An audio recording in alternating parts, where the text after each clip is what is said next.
Hey everyone, my name is Ben Scheisch. I'm a wedding and elopement photographer based in the Pacific Northwest.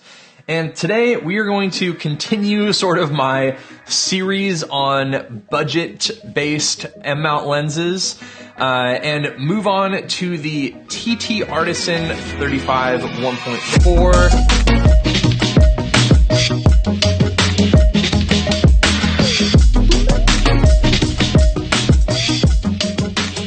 Now, a quick disclaimer, TTArtisan did send this over to me for review, but they're not paying me to make this video. They are not sponsoring this channel in any way other than providing this lens for me to do this review because of my just general curiosity about their products. So take that for what it's worth, but they don't get to preview this, and all of these thoughts are my own, unbiased, definitely not going to be swayed into saying anything particular about this lens other than what my actual findings were.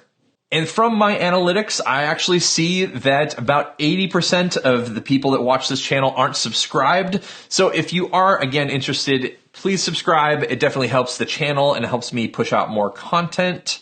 Now, if you followed along with me on this kind of weird and interesting journey into the kind of more budget realm of Leica cameras, which in itself and in that kind of sentence doesn't make any sense, but there are cheaper alternatives to, you know, like a $4,000, $5,000 Leica lens out there. And there are some really quality buys. Now, I've already reviewed the 7Artisans 35 1.4, so that will be a good comparison to this lens. I've also reviewed the TTArtisan 50 1.4. I also purchased the 75 1.25 that I'll be making a review for as well. And now we are on to this TTArtisan 35 1.4 that is really well made. And one of the first things that you'll kind of notice about this is that it has the very kind of traditional Leica styling. And while I don't have a 35 Summilux, I would say kind of the thing that is most close to it in styling that I have is the 28mm summicron. They both have metal vented lens hoods. So you can tell the styling that they're kind of going for there. TTArtisan in this particular model also has kind of like the yellowish, lettering here where it's a little bit more yellowish green, where the Leica is a little bit more orangey. But they have really, really similar characteristics in those terms. They feel actually like similarly built. I will say that one of the things that this has that the Leica lenses and stuff don't have is it has almost like a little tab here for focus, not for focusing, but for the aperture, which I find to be really nice. It makes it really easy. Instead of having, a textured little thing all the way around, it makes it easy to just kind of grab and change. And while we're on that subject, the aperture ring clicks really well in half stops. I feel like that all feels really premium. The lens tab on here as well, like turns really well and feels really good. I would say that my copy is really stiff, so it takes a lot to kind of push it back and forth. So that is a good or a bad thing, just depending on what your preferences are in kind of lens focusing. I would say that it makes it really, really easy to get kind of precise focus because, you can move and kind of dial that thing in when you're trying to, photograph at 1.4. But I will say that it takes a lot to push all the way from one to the other. So in practice, using it quickly would be kind of a more difficult thing to kind of move between the two extremes of the lens. And then also kind of just on the general design aesthetic, the hood works really well. I would say finder blockage isn't terrible, and the cutout obviously helps. But I will say that, despite how kind of cool it looks and stuff like that, it is a very, very, very shallow lens hood. And I would be really interested to know how much light it actually blocks. It gives you just enough space here. And I love that it is kind of dampened as you turn it. It's not going to come undone. It's well made in that regard, but I'm wondering how much research they did to figure out how much light it actually blocks. Because it, again, is really, really shallow, and I'm wondering how useful it is for actually blocking light in comparison to just kind of protecting the lens. You know, you're only getting a couple millimeters of use, but maybe that is helping from protecting it. I will say that this lens is definitely not super light. It wasn't like a pain to carry around, but it was dang heavy.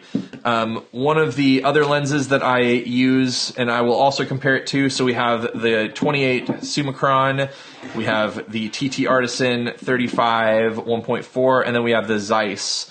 So if you take off the hood of the Zeiss and then take off the hood of the TTArtisan lens, they're not that far off in terms of overall height. So the TTArtisan is pretty huge, and then, you know, this is again an f2 lens, so it's not exactly a great comparison, but this lens sits great. It does the kind of like what I deem the balance test, so, you know, it stays up. It is very well balanced.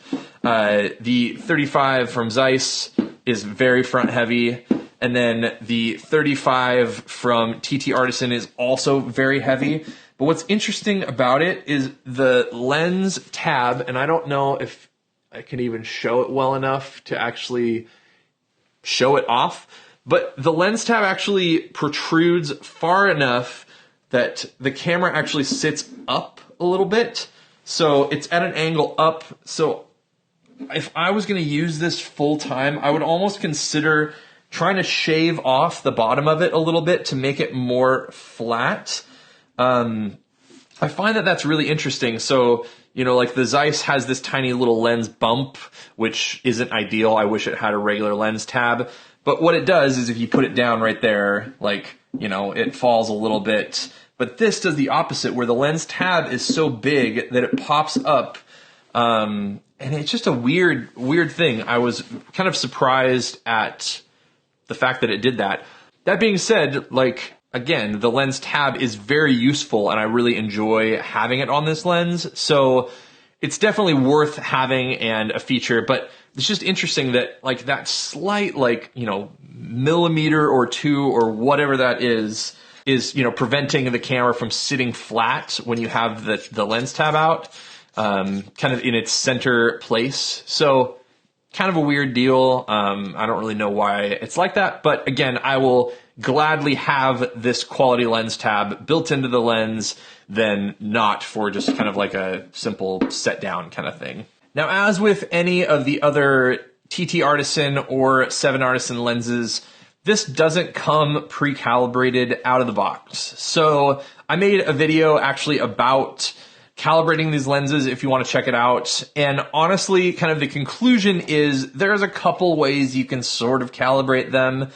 But the best thing that you can do is go into a camera shop and ask if you can borrow a calibrated rangefinder, you know, or borrow a friend's. I find that is by far the best way to do this. If you have a digital Leica, you can just pop any of those lenses on and toss it on there and, you know, do some quick adjustments and calibrate them within a couple minutes. That being said, this lens wide open at 1.4, at kind of that like, you know, 3 to 5 feet distance where I was, you know, trying to calibrate it. I would say that it's actually not that sharp, wide open at that distance at kind of the extreme like black and white thing. There's definitely some haze and kind of that like a glow, so it feels a lot more like a vintage lens in that way. But in all other aspects, it sort of performs like a modern lens, so you don't get like that weird bokeh characteristic and stuff. But I will say at f1.4, it was hard to calibrate. So if you're planning on shooting this wide open at 1.4 most of the time and you want a ton of center sharpness, this was definitely a harder lens to use in that way. That being said, even, stopping down to f2 and especially by 2.8, a lot of that kind of issue goes away. So if you're not someone that just photographs at 1.4 most of the time, I happen to be one of those people that, uses my lenses wide open quite a bit. And so, kind of center sharpness at the maximum aperture is a huge deal for me. So, but if you're not that kind of person, you might not worry about it as much because the other apertures of this lens work great. That being said, the bokeh quality and everything else on this lens works really well. Stop down, it performs really well. But just at that extreme 1.4 is kind of where you're going to run into issues. I would just definitely not say that that is a strength of this lens in particular. So if you're looking for a 35mm lens that has kind of that traditional styling, you need that 1.4 aperture, you want a good focus tab and something that is going to work well for you at a sort of moderate price point, and you don't care necessarily about having a super small compact lens. Again, like I'm holding this with 3 fingers. It's not a huge lens, but there are definitely other smaller lenses out there that might be a little bit easier to handle. I do think this is a good buy for the money. I wouldn't say it is near on par with the TTArtisan 50mm. I think that is for a budget lens, is the best lens that I've ever tested. Sub $500 by far.